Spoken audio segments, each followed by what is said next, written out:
साल है 2084। धरती हमारा घर 12 अरब लोगों के बोझ तले कराह रही है। संसाधन घट रहे हैं, निराशा बढ़ रही है। हमारा कभी जीवंत ग्रह मुरझा रहा है। हमने तारों में मोक्ष की तलाश की है।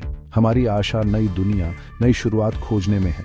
संसाधनों की तलाश हमें परिचित से परे ले गई है। हम सिर्फ ईंधन से ज्यादा कुछ ढूंढ रहे हैं। हम अपने भविष्य की तलाश में हैं।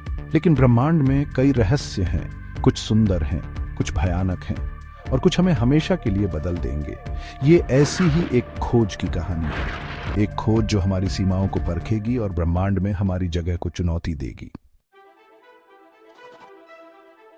वेदांत और माया धरती के दो सबसे तेज दिमाग वॉयेजर 8 में सवार थे।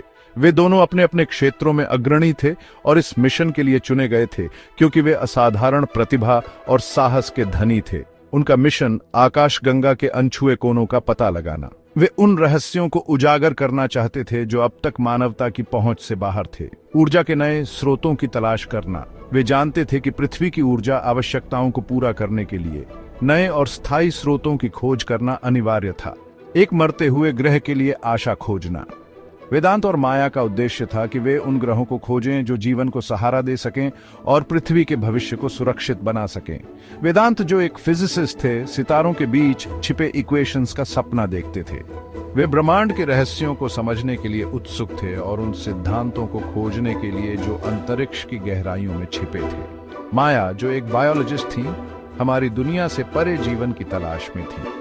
वे उन जीवों का अध्ययन करना चाहती थीं जो पृथ्वी के बाहर अस्तित्व में हो सकते थे और उनके विकास के रहस्यों को जानना चाहती थीं। साथ में उन्होंने वॉयेजर 8 को अनजान में उड़ाया।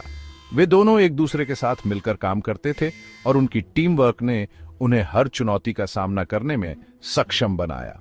उनकी यात्रा लंबी और खतरनाक थी। वे अनगिनत खतरों का सामना करते हुए आगे बढ़ते रहे और हर कदम पर उन्हें नई चुनौतियों का सामना करना पड़ा। उन्होंने अंतरिक्ष के तूफानों का सामना किया और नेबुलस के बीच से रास्ता बनाया। वे हर मुश्किल को पार करते हुए अपने मिशन की ओर बढ़ते रहे, लेकिन उनका विश्वास अपने मिशन में और एक दूसरे में कभी कम नहीं हुआ। वे जानते थे कि उनकी सफलता उनके आपसी सहयोग और दृढ़ संकल्प पर निर्भर थी। वो पायोनियर थे जो ब्रह्मांडीय सागर में उतर रहे थे। वे उन सीमाओं को पार कर रहे थे जो अब तक किसी ने नहीं की थी। उनके दिल एक्सप्लोरेशन की धड़कन से धड़क रहे थे। हर नई खोज के साथ उनका उत्साह और बढ़ता गया और वे जानते थे कि वे इतिहास रच रहे थे। फिर उन्होंने उसे देखा, एक ऐसा दृश्य जो उनकी कल्पना से परे था। एक ऐसा ग्रह जो किसी भी ज्ञात ग्रह से अलग था। एक ऐसा ग्रह जैसा कोई और नहीं। इसकी सतह पर विचित्र भूभाग और अनोखी विशेषताएं थीं जो इसे और भी रहस्यमय बनाती थी। दो सूरज की सुनहरी रोशनी में नहाया हुआ यह दृश्य इतना अद्भुत था कि वे अपनी आंखों पर विश्वास नहीं कर पा रहे थे। यह अंतरिक्ष के काले मखमल में एक ज्वेल की तरह चमक रहा था। इसकी चमक इतनी तेज थी कि यह दूर से ही दिखाई दे रहा था। उन्होंने इसका नाम सानोरा रखा। यह नाम इसकी अद्वितीयता और सुंदरता को दर्शाता था। तैरते हुए पहाड़ जिनकी चोटियां हीरे की तरह चमकती बर्फ से ढकी थीं, स्काई लाइन पर दिखाई दे रही थी। यह दृश्य किसी सपने जैसा था। जीवंत एलियन पेड़ पौधों की घाटियों से होकर बहती हुई नदियां अंदरूनी चमक से जगमगा रही थी। यह दृश्य इतना मेस्मराइजिंग था कि वे इसे देखकर मंत्रमुग्ध हो गए। तैरते हुए पीक से झरने गिर रहे थे, उनकी बूंदें तरल प्रकाश जैसी थी। यह दृश्य इतना अद्भुत था कि वे इसे देखकर स्तब्ध रह गए। हवा एक ऐसी ऊर्जा से गूंज रही थी जिसे वे अपनी हड्डियों में महसूस कर सकते थे। यह ऊर्जा इतनी शक्तिशाली थी कि यह उनके शरीर के हर हिस्से में गूंज रही थी।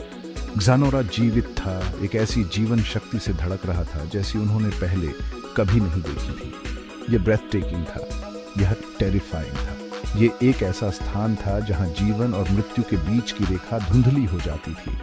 यह उनकी वाइल्डेस्ट कल्पनाओं से परे किसी चीज का घर था। यह एक ऐसी दुनिया थी जो रहस्यमय और अद्भुत थी, जहां हर कोने में एक नई खोज छिपी हुई थी। जैसे ही उन्होंने वॉयेजर 8 को एक लुमिनस झरने के ऊपर एक प्लेटो पर उतारा, उन्हें एक प्रेजेंस महसूस हुई, एक कॉन्शियसनेस। यह हॉस्टिल नहीं थी, लेकिन वेरी थी, ऑब्जर्वेंट। फिर उन्होंने उसे सुना। एक आवाज जोर से नहीं बोली गई, बल्कि उनके दिमाग में बुनी गई। यह दुनिया तुम्हारे लेने के लिए नहीं है। हम तुम्हें देखते रहे हैं, धरती के बच्चों। हम तुम्हारी भूख जानते हैं। हम तुम्हारी निराशा जानते हैं। जानोरा के प्राणी टेलीपैथिक थे। उनके रूप शिमरिंग और पारदर्शी थे, जीवंत लैंडस्केप के सामने मुश्किल से दिखाई दे रहे थे। वे इस दुनिया के रक्षक थे, सहस्राब्दियों से इसके प्रोटेक्टर।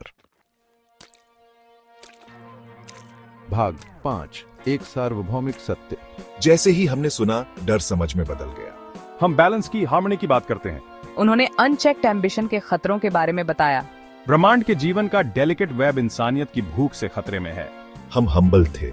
हमने अपने मिशन को नई नजर से देखा। हम कॉन्करर्स नहीं, मेहमान हैं। हम यहाँ एक्सप्लॉइट करने के लिए नहीं, बल्कि सीखने के लिए हैं। ये मुलाकात, ये चेतावनी एक टर्निंग पॉइंट थी।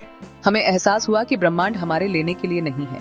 ये अद्भुतों का एक टैपेस्ट्री है जिसका सम्मान किया जाना चाहिए, नष्ट नहीं। भाग 6, खोज का बोझ। उनकी खोज का बोझ उन पर पड़ा। धरती का भाग्य, मानवता का भविष्य उनके फैसले पर टिका था। क्या हमें जानोरा के अस्तित्व के बारे में बताना चाहिए? क्या हमें इसकी ऊर्जा का ज्ञान वापस लाना चाहिए? जवाब साफ था। जानोरा का खुलासा करना, डिस्ट्रक्शन को न्योता देना होगा। इस प्रिस्टीन दुनिया में धरती की भूख लाना। उन्होंने ऐसे लालच के नतीजे देखे थे। वे एक और ट्रेजेडी के लिए जिम्मेदार नहीं हो सकते थे, नहीं होंगे। उन्होंने एक पैक्ट बनाया, एक सॉलेम वाव। जानोरा का लोकेशन उनका राज रहेगा, उनके दिलों में गहराई तक दबा हुआ एक राज। भाग 7, आकाशगंगा के रक्षक। जानोरा को छोड़ना बिटर स्वीट था। वे टेलीपैथिक प्राणियों की खामोश विदाई अपने दिमाग में लिए हुए थे। वे इस उम्मीद को लिए हुए थे कि मानवता अपनी गलतियों से सीख सकती है। धरती पर वापसी का हमारा सफर चिंतन से